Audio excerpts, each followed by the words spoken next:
ఈ రోజున రాష్ట్ర స్పీకర్ శ్రీ రఘురామకృష్ణరాజు గారు, డిప్యూటీ స్పీకర్ శ్రీ రఘురామకృష్ణరాజు గారి పదవి వ్యామోహం వల్ల ఇంతమంది దళితులు జైలుని పాలయ్యారంటే ఇది చాలా సిగ్గుచేటు అండ్ చాలా బాధాకరం.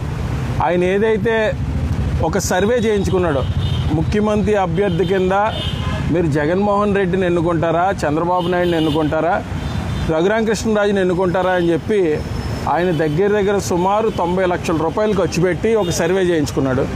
ఆ సర్వేని ఆర్ఎస్ఎస్ బీజేపీ అధిష్టానం దగ్గరికి తీసుకుని వెళ్ళి సబ్మిట్ చేస్తే వాళ్ళు చాలా క్లియర్గా రఘురామకృష్ణరాజు గారికి చెప్పినటువంటి ఇన్స్ట్రక్షన్స్ ఏంటంటే, గూగుల్ ట్రెండ్లో చంద్రబాబు నాయుడికి జగన్మోహన్ రెడ్డికి ఉన్నటువంటి క్రేజ్ మీకు లేదు రఘురామకృష్ణరాజు గారు, ముందు మీరు క్రేజ్ పెంచుకుని రండి అని అన్నారు. దాంట్లో భాగంగానే ఆయన చేస్తున్నటువంటి కుట్రపూర్వక రాజకీయం ఏంటంటే, ఆయన సెల్ఫ్ ఎజెండాతో ఆయన వ్యక్తిగత క్రేజ్ పెంచుకోవడానికి రాష్ట్రంలో మత కలహోలాలు సృష్టిస్తున్నాడు. ఈ ఆకివీడి ఘటనే దానికి పూర్తి నిదర్శనం. నిజానికి రఘురామకృష్ణరాజు గారు ఎస్సీ హోదా తీసేసే అంత కెపాసిటీ ఉన్న మనిషి అని మేము అనుకోవట్లేదు. ఆయనకు అంత సీన్ కూడా లేదు. ఆయన ఒక రాష్ట్రానికి చెందినటువంటి ఒక డిప్యూటీ స్పీకర్ మాత్రమే. ఆయన పార్లమెంట్లో ఆర్డినెన్స్ తీసుకురాలేడు, సుప్రీంకోర్టుని ఇన్ఫ్లుయెన్స్ చేయలేడు.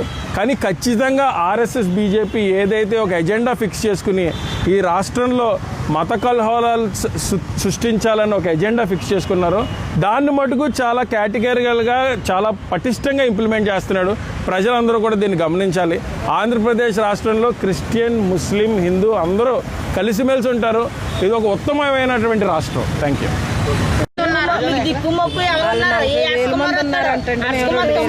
ఎవడక్కడ రమ్మనండి అని అడిగాడండి. ఎస్పీ చేశాడండి. ఇదంతా ఎస్పీ ఎస్సీ వీళ్ళిద్దరేనండి. ఏదేనండి మమ్మల్ని తీసుకొచ్చి మాయమాటలు చెప్పి సంతకాలు పెడతారని తీసుకొచ్చి ఆనేసాడండి.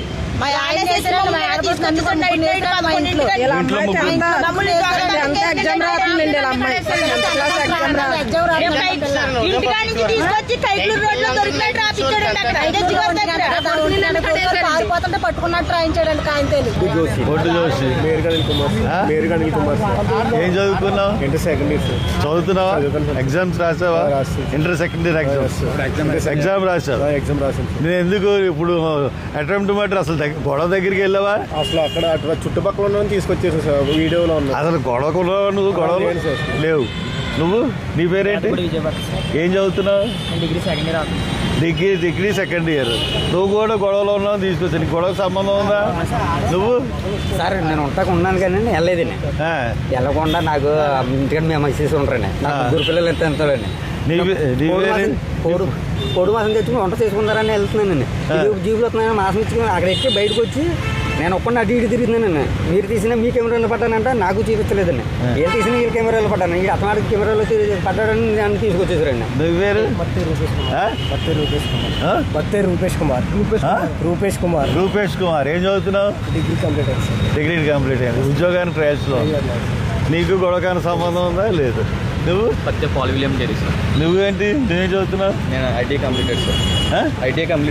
ఉద్యోగం గురించి సర్చింగ్. మీ 5గురిని ఇప్పుడు రిలీజ్ చేశారు. ఎన్ని రోజులకి ఎప్పుడు పెట్టారు మిమ్మల్ని? 30 తారీఖు పెట్టారు. ఇవాళ ఎన్నో తారీఖు? కాదు, నేను సాల్వెన్స్ నాకు అడిగితే నా ఇల్లు ఇచ్చేస్తాను, ఇంటి కాగితాలు ఇచ్చేస్తాను, సాల్వెన్స్ తీసేసుకుని అన్న చెప్పాను. అంటే అన్న నిన్ను రానివ్వట్లేదు, ఇక్కడ 2-3 సార్లు వచ్చి సంతకాలు పెట్టాలి, నీ ఇల్లు తీసుకుంటే మేమేం చేసుకోము, మొత్తం అందరికీ సరిపోద్దురా నా ఇల్లు అయితే నేను ఇచ్చేస్తాను, నాది ఒక 4-5 కోట్ల ఇల్లు నాది అన్నాను. అంటే నిన్ను రానివ్వట్లేదు కదా అక్కడికి, నువ్వు వచ్చి సంతకాలు పెట్టాలన్నా కోర్టులో అని చెప్పేసి అన్నారు. రిలీజ్ అవ్వరండి. ఏలూరు భీమవరం కూడా రిలీజ్ అవ్వరు. బాగున్నారా?